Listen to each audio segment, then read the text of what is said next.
Hello everyone जय जगन्नाथ। सकाळु उठिबा केते जो कष्ट जी उठुची से ही जणे हेले मु देखुना 9टा बेले उठुची के नहीं मु आपन सहित मजाक करू।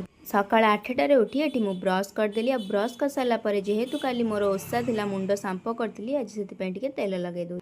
आपण माने पचारिबे मो चुटीर रहस्य कोन मो चुटीर रहस्य किछि भी नै ओनली नडिया तेल। आपण माने जेतिकी चुटी मोर देखुछन्ती ताठरो आहुरी अधिक चुटी थिला हेले कोन करबी चुटी उपुडीबा जो चुटी को कटिंग करबा को पडु। चुटी रे टिके तेल लगेई ताको टिके हल्का मसाज कर दोछि कि आराम।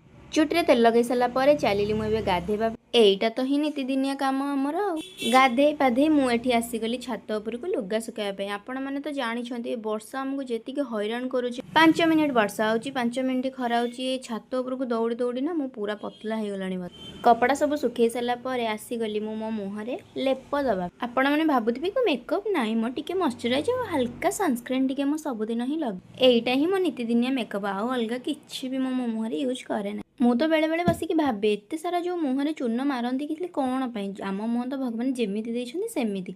चलंतु आमर एते कथा कपियार नै मते एते भोक लागलानी। तापर एठी मु टेस्टी वाला बिना पियाज रसुण आलू तरकारी बनै जाइथिली। जेहेतु एटा श्रावण मास चलची मु नॉन वेज खाउनी कि पियाज रसुण भी खाउनी सेति लागि बिना पियाज रसुण सब खाउची। देन एठी मु सरू सरू चकुली बनै दोची सकाळ भोक ना कोन कहबे आपण मन। जेहेतु काली सोमवार ओसा थिला मु बेसी किछि खाइ नथली गोटे टाइम ही खाइथिली। देन एठी मु आसिकी भलसे चकुली पिठा बनै देली आ पेट को पूरा शांति दे देली। आपण मन जदि मो वीडियो भल लागुची लाइक शेयर सब्सक्राइब निश्चय करंतु। रहूची नमस्कार जय जगन्नाथ।